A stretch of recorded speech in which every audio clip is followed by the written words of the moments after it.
Peace, love, and bliss, family. This new wave right here is going to be about who or what is God.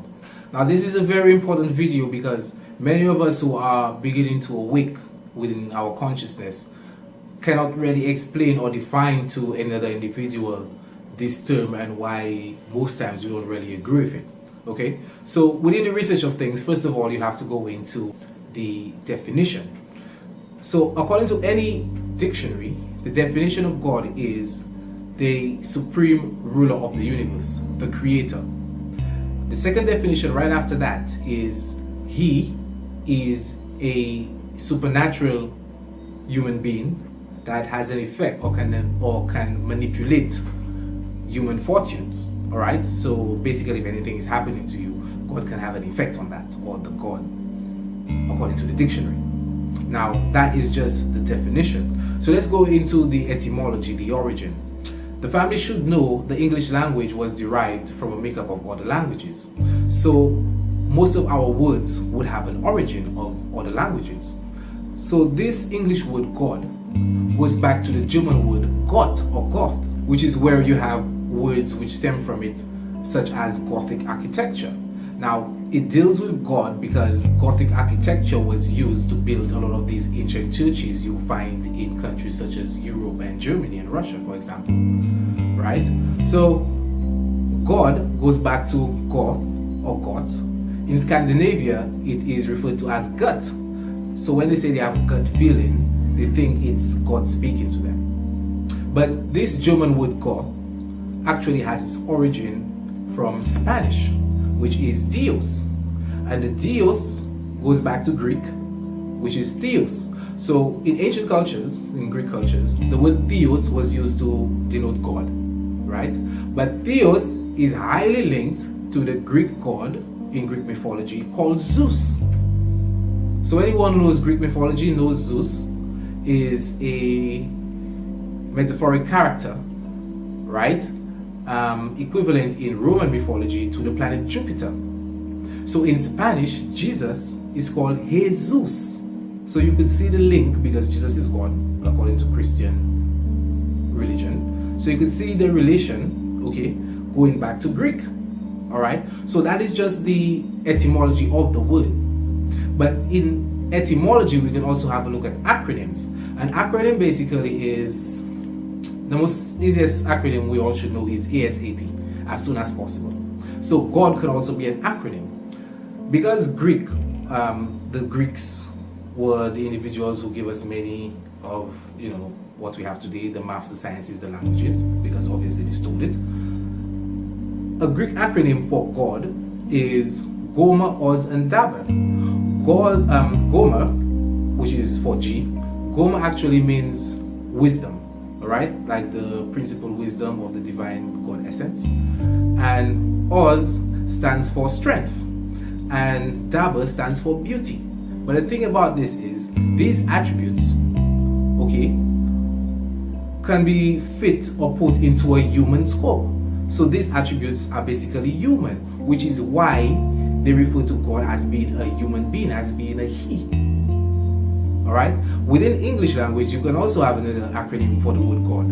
We can have generator, organizer, and distributor or dispenser. So God generates, organizes, and dispenses because being the supreme ruler, obviously you are the creator. So we touch upon the definition, we touch upon the etymology, which is the origin. So let's touch upon the esoteric understanding. The word God, if you turn the word around, and the family, if you guys have been doing your research, you should have come across videos, giving this understanding. If you turn the word around, you get the word dog. All right. So why dog? Dog is a man's best friend. Okay. But dog, again, the Greeks came into ancient Kemet, ancient Egypt, and learned everything they know, even their religion and the God concept.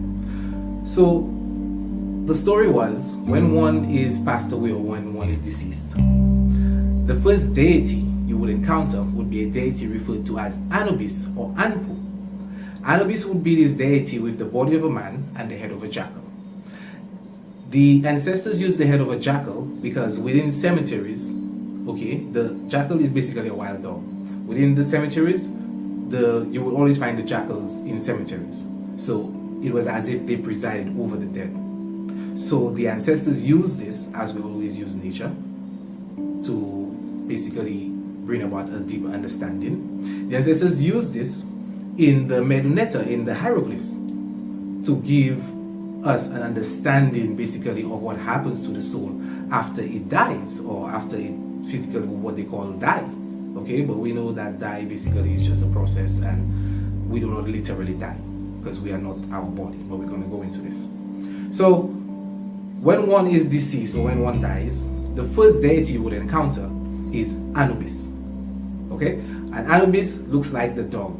He looks like a dog, his head is like a dog. So he's the head of a dog, the deity with the head of a dog. Dog backwards is God. So to the Greeks and the Romans, when they came in and they came across this, they're like, what? You know, and within semantics, went ahead and turned the word around, and it's like, you know, when you die, you have to see God. All right? Within the deeper science now, our sun came from another star they refer to as the star Sirius. The ancient tribe in Mali in Africa called the Dogon tribe have been talking about this for many years, all right, for decades, for even centuries. And scientists has now discovered that our sun is in a binary with this star. Now, this star Sirius is the brightest star of a constellation referred to as Canis Major. This constellation is in the shape of a dog, and Canis is where they also got the word canine from, which also refers to dogs. Sorry, not felines. Felines is cats.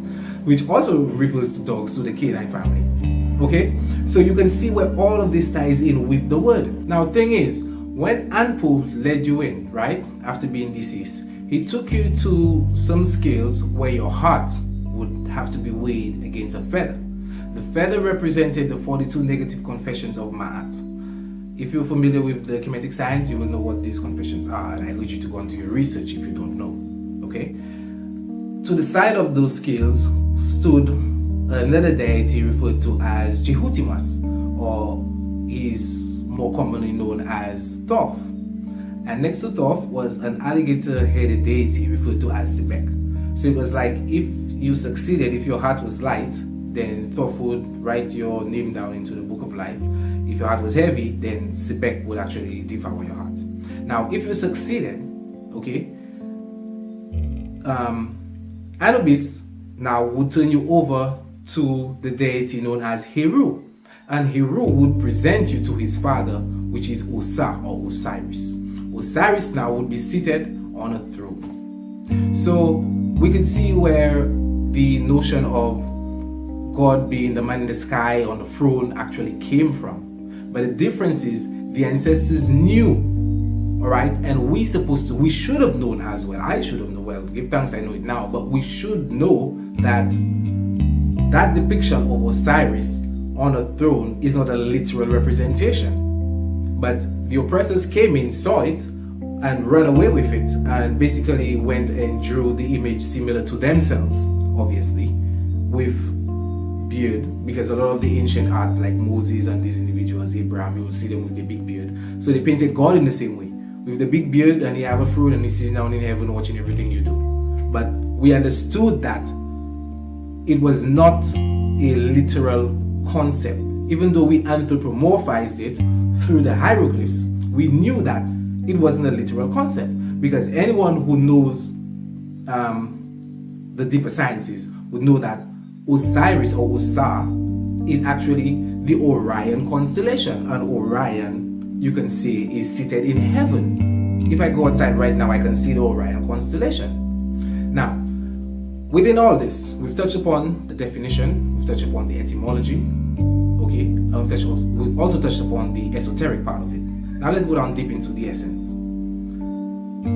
God is not a man, all right?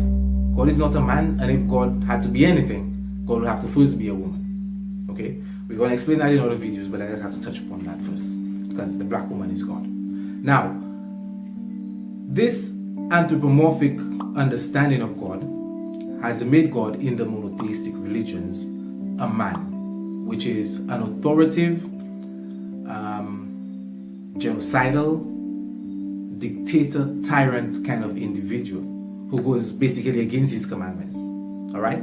He tells us to turn the other cheek when we've done wrong, but when we, his children, the Israelites, do him wrong, he goes ahead and floods the whole earth and, telling the children of Israel to kill their own half of them because they just do something wrong. I mean, what's going on?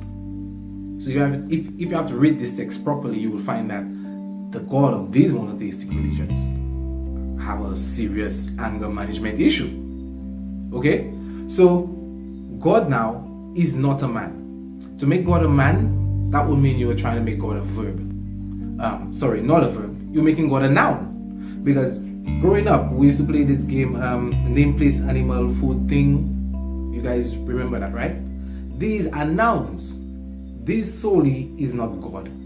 God is the totality of all that. It is not independent of all these things. It is the totality of everything. So God now is not a noun. God is a verb.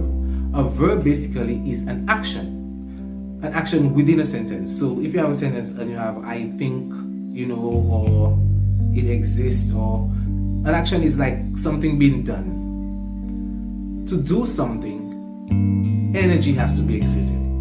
All right? So in essence, God really is energy. Okay? Energy is consciousness. Because whenever you are aware of something, okay, you are being enlightened, you are being conscious about it. So when I call myself God, or when we refer to ourselves as gods and goddesses, I'm not speaking about my physical self or this egotistical self you see. All of us have this ego that we put on every day when we have to go within society and go to work.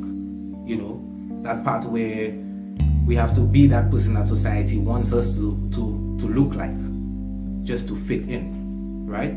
But under all that, some of us, the really spiritual ones, or those who are really beginning to awake, know that that is not their true self. So that is not what I'm talking about. I'm talking about the deeper aspect of yourself, the energy that resides within you. That is the God concept. That is the God concept we should really be, basing on, and not this mythological individual in the sky which watch everything you do, and if you don't obey his commandments, you will go to hell. All right? So if we have to take that deeper understanding and start to refer to God as consciousness, energy, the source, the all, we get a broader sense and a broader understanding of who or what God really is. As a result, I no longer subscribe to any religion whatsoever that has to represent this divine force of energy in an anthropomorphic way and say that God is a man. Okay? I tried it, I did it for a while, and because of this constant truth of this new age of awakening, I can no longer subscribe to it. I will be lying to myself and basically trying to push my ego forward. And many people will say, oh, but that just come about, you can't just jump on that, but you will know when something is truth, because all of us have that truth within us. Again, that truth is that same God principle, that God energy that resides within me and within you. So I am the God, and so are you. All what we are looking for outside of us is really inside of us. Okay? So we need to stop with that God and oh God and God. I mean, there are many gods. It even said in the Bible, the Lord shall judge among the gods. I mean, how many gods are there? So we need to stop trying to refer to God and God and God. Start to refer to it as divine consciousness, okay? The source, the all, anything but that God. Because we touched upon so many definitions, the definition, the etymology, the esoteric. So because of all these associations with the word God, some of us get vague at that word already. Serious. So it's like, we don't even really want to refer to it as God. We prefer to use consciousness or the creator. But because the world of people, that's the word they use, all right? We try to bring about the understanding using that word. But anyone who asks me, so you believe in God? Especially when I bring this new knowledge across to them, you believe in God? I'll tell them no. They'll be like, what? So you're an atheist? No, I'm not an atheist. But I told you no because you're asking me, do I believe in God? Because the God you are referring to is based upon one of your books, which is the Bible, the Torah, or the Quran. So you are talking about your monotheistic God, which I and we at Melanated Empire and all conscious community have a problem with, you know. Are we going to tap into that, and even the God of the Bible especially, bring down all the points and show how this individual, okay, is not perfect in the sense that he is claiming to be. And as we just explained, God is not really a man. God is not a man, not really. God is not a man. It is the divine energy and the consciousness which resides in all of us. Okay? And if you didn't even get that, the simplest understanding one can get is of the ocean. So just think of the source or God of the all as the ocean. And we, each of us, are the waves which crash on the shore. So every time we crash on the shore, it's like we're having a physical experience on the earth. And then when we pass away, we merge back with the ocean. But are you really the wave? Or are you just an extension of the ocean for that time period, having a physical experience? And having said that, family, I hope you guys got a deeper understanding. I try to break it down as much as possible, you know, because this God thing, we really need to start do away with that concept we were raised with and tap into the higher perspective as we are beginning to be the higher version of ourselves. Peace, love, and bliss.